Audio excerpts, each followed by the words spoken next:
স্বাগত সবাইকে। Ramakrishna mission admission test পঞ্চম শ্রেণীর ভর্তির পরীক্ষার জন্য প্রস্তুতি।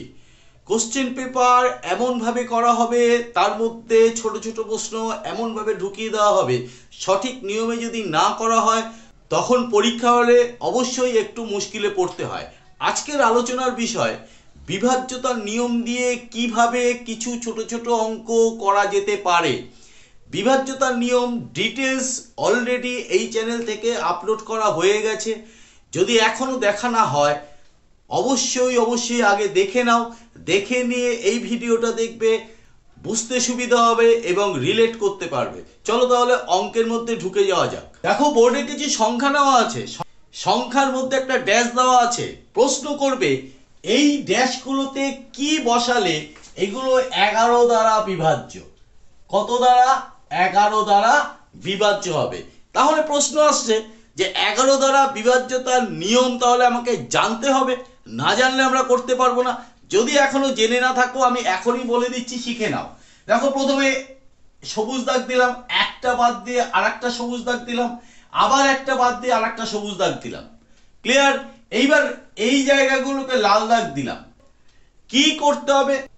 প্রথমে সবুজ দাগের অঙ্কগুলো বা সংখ্যা যাই বলো না কেন সেগুলোকে যোগ করতে হবে। 4 আর 5 9, 9 আর 4 13 হলো। ক্লিয়ার? 7। এবার এখানে এমন কিছু একটা বসাতে হবে যাতে 0 হয় অথবা 11 দ্বারা বিভাজ্য হয়। দেখো ড্যাশের মধ্যে যদি আমি 6 বসাই তাহলে 7 আর 6 13, 13 বিয়োগ 13 করলে কত হবে? 0। 11 দ্বারা বিভাজ্যতার নিয়মটা কি?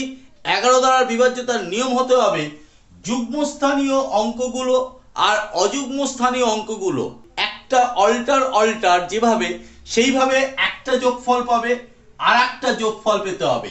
এই যোগফলের বিয়োগফল যদি 0 হয় অথবা 11 দ্বারা বিভাজ্য হয় তাহলে তখনই সেটা, অথবা 11-র গুণিতক হয় তবেই পুরো সংখ্যাটা 11 দ্বারা বিভাজ্য হবেই হবে। ক্লিয়ার? একই নিয়ম এখানে দেখি অ্যাপ্লাই করা যায় কিনা। 7 আর 8 15, তাহলে গ্যাপ থাকলো কোথায়? 6।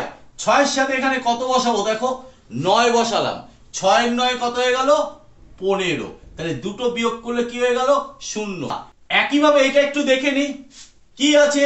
6 আছে, গ্যাপে আছে কি? এটা আছে, নেব না, পরে নেব। 5 আছে আর 7 আছে, যোগ করলে কত হয়? 12। এখানে কত বসাবো? 6 বসাবো। যদি 6 বসাই সঙ্গে সঙ্গে 6 6 12 হয়ে গেল, তাহলে 12 বিয়োগ 12 করলে 0 হয়ে গেল। সব সময় টার্গেট রাখবে 0-র দিকে নিয়ে যাওয়া। ক্লিয়ার? দেখো দুটো সংখ্যা নিয়ে নিয়েছি শেখানোর জন্য। 9 দ্বারা বিভাজ্য কিনা। প্লেন কি করবে? যোগ করবে। 7 আর 6 13, 13 আর 3 16, 16 আর 5 21, 21 আর 1 22 হয়ে যাচ্ছে যোগফল। এই 22-কে কি 9 দিয়ে ভাগ যাচ্ছে? তাহলে টোটাল সংখ্যাটাকেও কিন্তু ভাগ যাবে না, 9 দ্বারা বিভাজ্য নয়। এটা একটু দেখে নি। 2 আর 5 7, 7 7 14, 14 আর 8 22, 22 আর 7 29। তাহলে টোটালটা হয়ে যাচ্ছে কত? 29 হয়ে যাচ্ছে। 29-কে 9 দিয়ে কি ভাগ যায়? যায়, তবে ভাগশেষ থাকবে। তাহলে এই সংখ্যাটা কখনোই 9 দ্বারা বিভাজ্য হবে না। আজকে ছোট্ট একটু ভিডিও, শুধুমাত্র 11 এবং 9 দিয়ে বিভাজ্যতার প্রয়োগ, এই প্রয়োগটা শেখানোটা উদ্দেশ্য ছিল। যদি আজকের আলোচনা ভালো লাগে তবে অবশ্যই লাইক, কমেন্ট এবং শেয়ার করো। আর চ্যানেলটিকে সাবস্ক্রাইব করে নিও। সাবস্ক্রাইব করে বেল আইকন বাটনটি প্রেস করে দিয়ে অল নোটিফিকেশনটা করে দেবে। আজকে এই পর্যন্ত। আজকের জন্য টাটা, বাই।